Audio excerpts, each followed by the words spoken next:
చేసేసి ఏడోదైనటువంటి ఈ 6 పోతే సప్తమం షడ్భిర్మనుష్యానాం సప్తమం దైవచింతనం అంటాడు ఒక చోట. అంటే షడ్భిర్మనుష్యానం 6 రకాలుగా వీటన్నిటినీ కూడా మనం విడిచిపెట్టడానికి ప్రయత్నం చేస్తూ ఆ అమ్మవారిని కనుక మనం పూర్ణంగా ఉపాసన చేసినట్టయితే సప్తమం దైవచింతనం 7వసారికి ఈ 6టిని ఎప్పుడైతే దూరం చేసుకోగలుగుతామో, అందుకే మన శరీరంలో కూడా చూడండి మూలాధారము, స్వాధిష్టానము, అట్లానే అనాహత, మణిపూర, విశుద్ధ, ఆజ్ఞ, సహస్రారం అని చెప్పేసి మనకి కింద నుంచి పైదాకా ఇంట్లో ఉంటాయి మన చక్రాలు మన శరీరంలో. అట్లా ఆ చక్రాల్లో ఉన్నటువంటి ఒక్కొక్క దాన్ని ఒక్కొక్కటి ఆవిడ దూరం చేస్తూ చివరికి మనల్ని సహస్రారానికి తీసుకెళ్తుంది. అంటే ఆవిడ యొక్క పాద రేణువు దగ్గరికి మనల్ని చేర్చుకొని ఆవిడ యొక్క దీంట్లో మనల్ని అందరినీ కూడా ఆవిడ కృపకు మనల్ని అందరినీ కూడా భాగస్వామ్యం చేస్తుంది. అందువల్ల ఈరోజు ఇక్కడ మనం దర్శనం చేసుకుంటున్నటువంటి ఈ అమ్మవారిని చాలా విశిష్టంగా అందరము కూడా జై రాజశ్యామల, జై వారాహి అని చెప్పేసి నమస్కారం చేసుకుందాం. జై జగదంబే భక్తవత్సలే పరాత్పరే కరాణహేతో నమః పార్వతీపతయే హర హర మహాదేవ.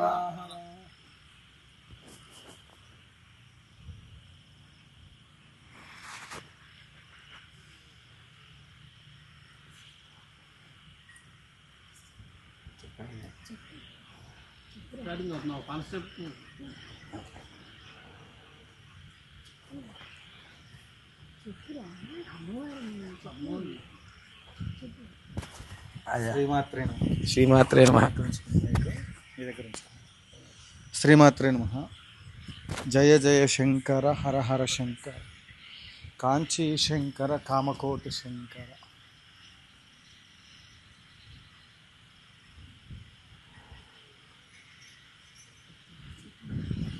మీ తేరాల సుబ్రహ్మణ్య శాస్త్రి శ్రీ రాజశ్యామల సహిత దశమహావిద్య స్వర్ణ దేవాలయ నిర్మాణ మహాసంకల్పం నుండి ఈరోజు అమ్మవారి యొక్క దర్శనం, ఈ సంకల్పం చేసిన కార్యక్రమాలు ఏవైతే ఉన్నాయో వాటన్నిటినీ కూడా పూర్తి స్థాయిలో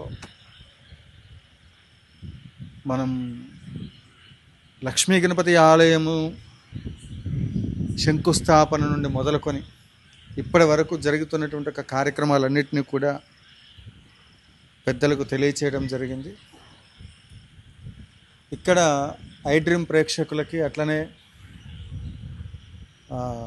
ప్రేక్షకులందరికీ కూడా, సుమన్ టీవీ ప్రేక్షకులకి అందరికీ కూడా ఆధ్యాత్మికమైనటువంటి ఒక ఛానల్స్లో ప్రసారం చేస్తున్నటువంటి social media and electronic media అందరికీ కూడా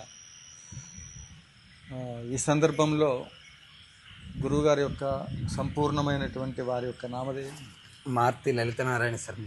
మారుతి లలితనారాయణ శర్మ గారు ఘనాపాటి వారు విజయవాడ నుండి వారి శిష్య పరివారంతో ఇక్కడికి వచ్చేసి అమ్మవారి యొక్క విశేషాలన్నింటినీ కూడా తిలకించి ఈ కార్యక్రమాల గురించి పూర్తి స్థాయిలో వారి యొక్క సలహాలు సూచనలు మనకు అందించారు. ఇక్కడ యాగముల యొక్క విశిష్టత, యాగముల ద్వారా జరిగేటువంటి ప్రస్తుత కాలంలో మనం నిర్వహించేటువంటి కార్యక్రమాలు ఇక్కడే కాదు ఎక్కడైనప్పటికీ కూడా బ్రాహ్మణ పోషణ, యాగములు నిర్వహించడానికి కావలసినటువంటి ఒక గోపోషణ, వీటి యొక్క మరి అంశం గురించి 2 మాటల్లో గురువు గారిని 2 మాటల్లో తెలియచేయవలసిందిగా కోరుతున్నాను. శ్రీ గురుభ్యో నమః. జయ జయ రాజశ్యామల, జయ జయ వారాహి, జయ జయ శంకర హరశంకర కామకోటి శంకర. ఇక్కడ జరుగుతున్నటువంటి యాగంలో అమ్మవారిని దర్శించుకోవడం ఒక విశిష్టత అయితే, మనకి ప్రతి నిత్యము కూడా ప్రతి బ్రాహ్మణ్ణి కూడా ఎందుకు పోషించుకోవాలి అంటే, యావత్ భారతదేశంలోనే కాదు యావత్ ప్రపంచంలో ఏ బ్రాహ్మడు ఎక్కడ ఏం పూజ చేసినా కూడా మొట్టమొదట మనకి కంచె పరమాచార్య స్వామి వారు కూడా అందుకే చెప్పారు, వారి యొక్క నిత్య విధులు ఏవైతే ఉంటాయో సంధ్యావందనాది క్రియలన్నీ కూడా చేసుకోమని చెప్తారు. ఆ మొట్టమొదట ఎవరు ఏ బ్రాహ్మడికి చెప్పినా కూడా ఆ సంధ్యావందనాది క్రియల్లోనే సంధ్యావందనం కూడా ప్రతి ఒక్కరూ అనుకుంటారు లోకంలో, ఆయన ఏదో బ్రాహ్మడు ముక్కు మూసుకుని కూర్చున్నాడు, ఆయన కోసం కూర్చున్నాడు అని చెప్పేసి ఏదో అనుకుంటూ ఉంటారు. కానీ ఆ సంధ్యావందనం చేసే దాంట్లోనే ఉంది. పృథివ్యాపస్తేజో వాయురాకాశాత్ యాగుం సదా సర్వభూతాని చరాణి స్థావరాణి చ అంటాడు.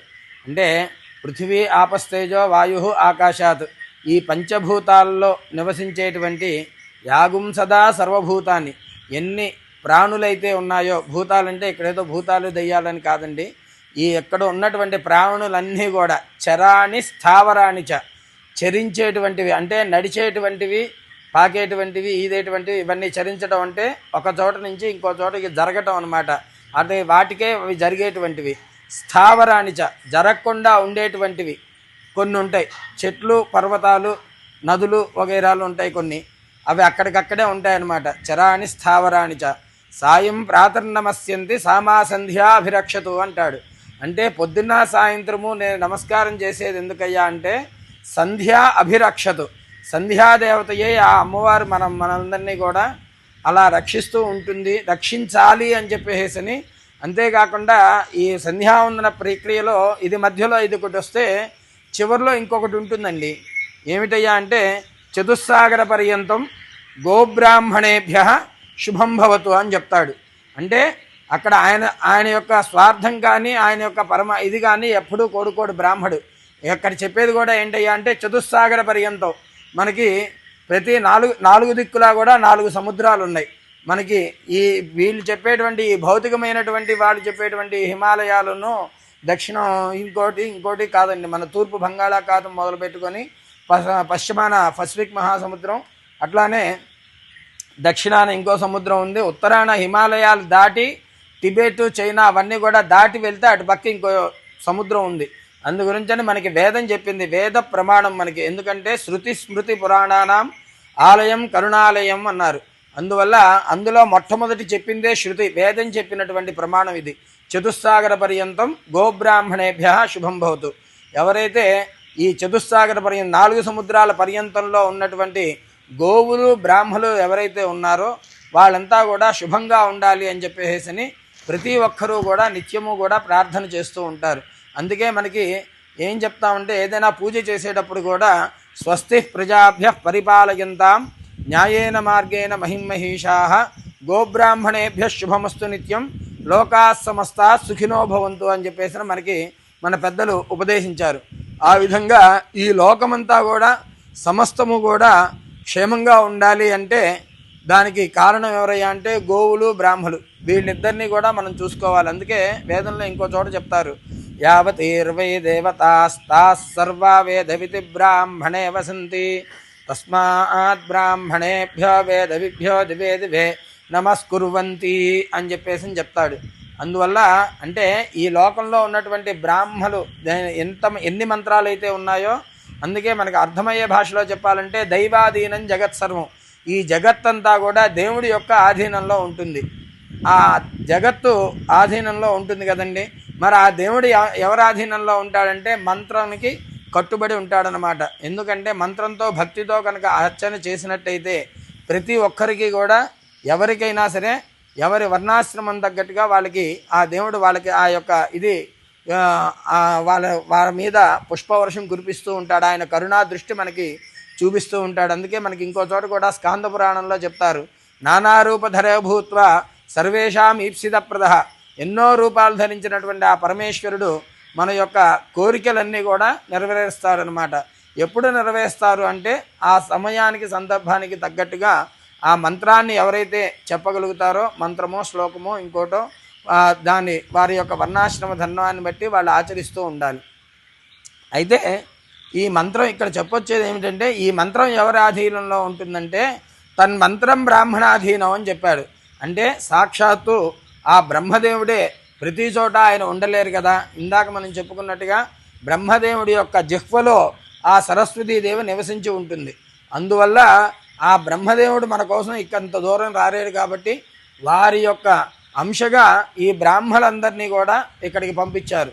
అట్లానే ఆ అమ్మవారు ప్రతి చోట ఆవిడ ఉండలేదు కాబట్టి మనకి కనిపించదు కాబట్టి కనిపించే ప్రత్యక్ష దేవతగా ఆ కామధేవుని ఇక్కడ మనకి ఇచ్చారనమాట. అందువల్ల గవా మంగేషు తిష్టంతి భువనాన్ని చతుర్దశ అని చెప్పేసి ఈ యొక్క అమ్మవారి యొక్క స్వరూపంగా, అందుకోసమే ఆవిడ యొక్క భాగాలన్నీ కూడా ఈ జగత్తంతా కూడా ఎట్లా అయితే నిండి ఉంటుందో ఆ ఆవుడి శరీరంలో కూడా అన్నీ కూడా భువనాన్ని చతుర్దశ, ఈ చతుర్దశ 14 భువనాలు ఏవైతే ఉన్నాయో అవన్నీ కూడా ఆ ఆవు యొక్క దీంట్లో ఉంటాయన్నమాట. అందువల్ల అటువంటి బ్రాహ్మల్ని గోవుల్ని ఎవరైతే మనం సభక్తిపూర్వకంగా, ప్రయత్నపూర్వకంగా అయినా సరే, అప్రయత్నపూర్వకంగా అయినా సరే, అందుకే ఇంకో చోట చెప్తుంది, శ్రద్ధయా దేయం అశ్రద్ధయా దేయం శ్రియా దేయం హ్రియా దేయం భియా దేయం సంవిదా దేయం అని చెప్పేసి ఒక చోట వేదం చెప్తుంది. అంటే శ్రద్ధయా దేయం, శ్రద్ధగా ఇవ్వటం మొట్టమొదటి ఉత్తమం.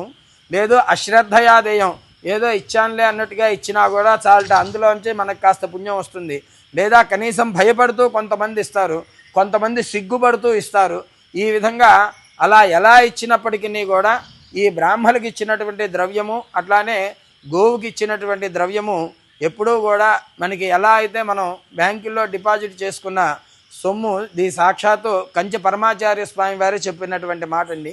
అందువల్ల ఆ గోపోషణ, ఈ వేద పోషణ, వేద నిధి, అక్కడ మీరు ఎవరిని పోషిస్తున్నారంటే బ్రాహ్మడు అంటే చెప్పడానికి ఏదో ఒక రూపం కావాలి కాబట్టి ఆ అమ్మవారు ఆ రూపాలని సృష్టించుకుంది అంతే.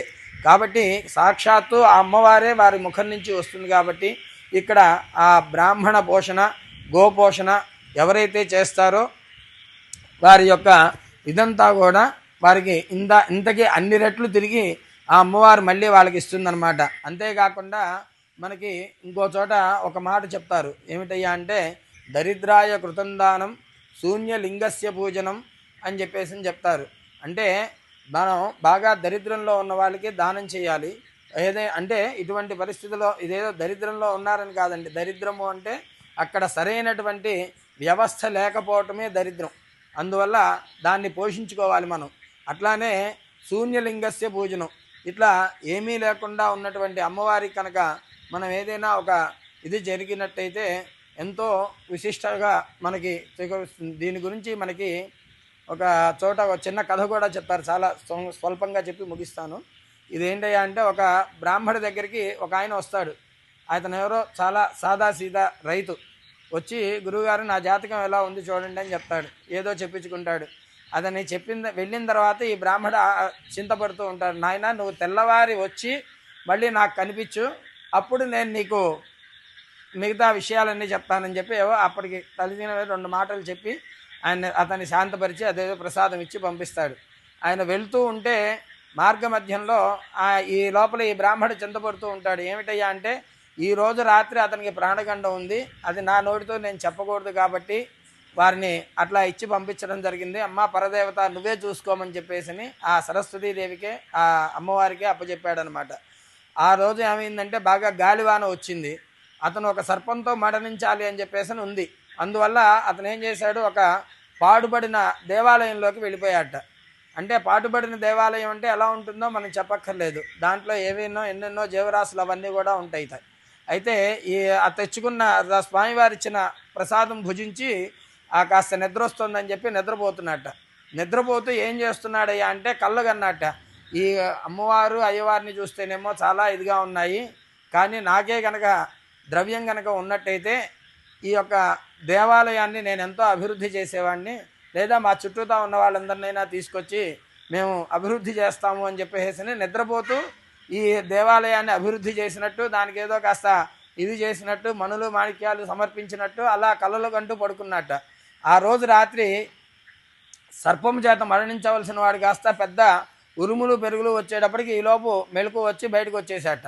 ఉన్నట్టుండి దేవాలయం కాస్త మొత్తం ఇదైపోయింది, ఆ గాలివానికి పడిపోయిందిట. అమ్మా బతికించావు అని చెప్పేసి అనుకొని మళ్ళీ తెల్లవారి తిరిగి మళ్ళీ ఈ బ్రాహ్మడి దగ్గరికి వచ్చారట.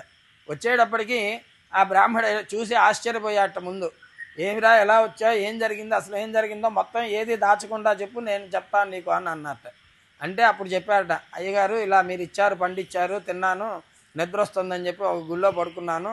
ఆ గుళ్ళో నాకు ఇలా కల వచ్చిందండి, ఇలా అనుకున్నాను నేను, అన్నీ కూడా అతనికి స్మరణలోనే ఉన్నాయన్నమాట. ఇలా కల వచ్చింది, ఈ లోపల పెద్ద పొడిగు పడింది, దేవాలయం పడేట్టుగా ఉంటే నేను బయటకు వచ్చేసాను అని చెప్పేసి చెప్పారట. చెప్పేటప్పటికి అప్పుడు స్వామివారు అన్నట్ట, ఆ బ్రాహ్మణోత్తముడు చెప్పాడట, ఓరే మహానుభావ, ఇదంతా కూడా అమ్మవారి కృపనాయన, నీవు దేవాలయం కట్టాలి అన్న ఆలోచనకే అమ్మవారు నిన్ను సగం ఫలితం నీకున్నటువంటి దోషాలన్నీ కూడా తొలగించేసేసింది. కాబట్టి అమ్మవారు ఎలా ఆజ్ఞాపిస్తే ఇంక నుంచి నీకు పూర్ణాయుద్ధాయం వస్తుందని చెప్పారనమాట. అందువల్ల అంటే ఇప్పుడు ఎందుకు చెప్పవచ్చానంటే, ఇట్లా దేవాలయ నిర్మాణానికి మనం కనుక ఎవరమైతే భూరిగా అతను అనుకున్న దానికే అంత ఫలితం ఇస్తే, నిజంగా కట్టించి ఇచ్చేసినటువంటి వాళ్ళకి మనం ఎంతోమంది రాజుల్ని చెప్పుకుంటున్నాం. అందులో ప్రముఖంగా చెప్పుకునేటువంటి వాళ్ళు చోళ రాజుల్ని చెప్పుకుంటాం, అట్లానే చాళుక్యుల్ని చెప్పుకుంటాం, కృష్ణదేవరాయల్ని చెప్పుకుంటాం. అంతెందుకండి, కృష్ణదేవరాయల కంటే కూడా చాలా తక్కువ వాడు మనకి తెలిసి సుమారుగా ఒక 100 సంవత్సరాల క్రితమేమో అనుకుంటున్నాను, నాకు సరిగ్గా పూర్తిగా తెలియదు. రావు బహదూర్ రాజా వాసిరెడ్డి వెంకటాద్రి నాయుడు గారని చెప్పేసి మనకి ఈ ప్రాంతాల్లోనే నడియాడారని చెప్పేసి చెప్తూ ఉంటారు. వారు కూడా ఇక్కడ ఉన్నటువంటి ఈ చుట్టుపక్కల పరిగణాల్లో ఉన్నటువంటి చాలా దేవాలయాలకి అభివృద్ధి చేయడానికి ఎంతో ఇచ్చారని చెప్పేసి ఇప్పటికీ కూడా వారి గురించి చెప్పుకుంటూ ఉంటారు. అందువల్ల మనం అందరము కూడా ఈ యొక్క దేవాలయ నిర్మాణానికి మన వంతు సహకారంగా ఏదో మనకి తోచింది అంత కొండంత దేవుడికి కొండంత పత్రి సమర్పించలేమండి. ఎందుకంటే శ్రీకృష్ణ తులాభారంలో మనకి చూసినట్టయితే శ్రీకృష్ణ లీలలో ఇదొకటి చెప్తారు. అంటే సత్యభామాదేవి ఆయన్ని ఎంతో కొలుద్దామని చెప్పేసి ఉన్నటువంటి బంగారం అంతా కూడా తీసుకొచ్చి త్రాసులో పెడుతుంది. అయినా సరే ఆ స్వామివారు ఏమాత్రము కూడా కదలరు. ఆయన ఘటనా సముద్రుడు, ఆయనకి తెలియందేమీ లేదు. అంతలోపల ఈ రుక్మిణీదేవి వచ్చి ఒక చిన్న తులసీదళం ఇవ్వంగానే వారు స్వామివారు అమాంతం కూడా ఇదైపోతారనమాట. అందువల్ల అలా తులసీదళంగా మనకు తోచినంత ఎంతో కొంత ఇప్పుడు మనకి వేదం నిర్ణయించినట్టుగా ఏతదను శాసనం ఏవముపాసితవ్యం ఏవము చేతదుపాస్యం అని చెప్పేసి మనకి వేదం చెప్తుంది. ఇది శాసనంగా చెప్తున్నాను రా అబ్బాయి. కాబట్టి మీరు ఎట్లాగైనా సరే, అందుకోసమే ముందర చెప్పింది శ్రద్ధయాదేయం అశ్రద్ధయాదేయం. శ్రద్ధగానో భయంతోనో భీతితోనో సిగ్గుపడుతూనో ఎట్లాగొట్లా వీటన్నిటికీ కూడా మీరు కాస్తో కూస్తో దాన ధర్మాలు చేయండి రా అబ్బాయి, మీకున్నటువంటివన్నీ కూడా మేము సమర్పణ చేస్తాము అని చెప్పేసి ఆ అమ్మవారు మనందరికీ కూడా ఈ వేదమాత అనుగ్రహం చేత చెప్తోంది.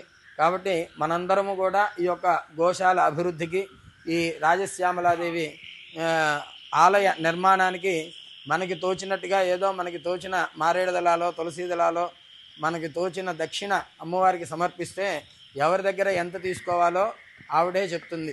ఎందుకు చెప్పొచ్చానంటే, సాక్షాత్తు పరమాచార్య నడయాడే దైవం పరమాచార్య స్వామి వారి దీంట్లోనే ఒక చోట చెప్తారు, అమ్మవారి కామాక్షి అమ్మవారి గుడి పునర్నిర్మాణం చేద్దాము అని చెప్పేసి ఆ స్వామివారు అనుకుంటారు. అది బాగా శిథిలం అయిపోయింది, ఏం చేయాలా అని చెప్పేసి ఆలోచిస్తూ అభిషేకం చేస్తూ ఆయన మధ్యలో వచ్చేసేసి ఇంట్లో పడుకుంటే వారికి నిద్ర పట్టట్లేదు. అయినా ఏదో మాగన్నుగా పట్టిందిట. ఈ లోపల ఎవరో ఒక స్త్రీమూర్తి వచ్చి వారిని లేపిందిట.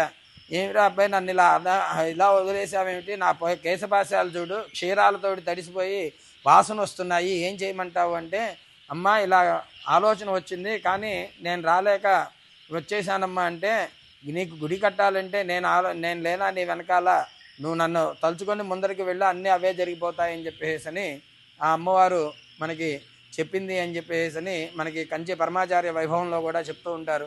అటువంటిది సాక్షాత్తు ఈ రాజశ్యామల అమ్మవారి రూపంలో ఈ పరదేవత, ఇందాకే చెప్పుకున్నాం నానా రూపధరో భూత్వ, ఎన్నో రూపాలు ధరించినటువంటి ఆ పరదేవత రాజశ్యామల రూపంలో మనందరినీ కూడా కరుణా కటాక్షాలు ఇవ్వటానికి మనందరి కోసం ఈ యొక్క సీమకి వచ్చినందుకు మనం అందరం కూడా అమ్మవారిని ఎంతో భక్తి శ్రద్ధలతో ఆచరించుకుంటూ ఈ యొక్క దేవాలయ నిర్మాణానికి, అట్లానే గోశాల గోపూజకి బ్రాహ్మణులకి ఏదో మనకు తోచిన ద్రవ్యం ఇచ్చి దాని యొక్క అభివృద్ధికి అందరము కూడా తోడ్పడదాం. జయ జయ శంకర హర శంకర, హర నమ పార్వతీపతయే, హర హర మహాదేవ. సంతోషమండి. ఈ కార్యక్రమం మొత్తానికి కూడా ఈరోజు మనం చేసినటువంటి ఎన్నో ఆధ్యాత్మికమైనటువంటి కార్యక్రమాలు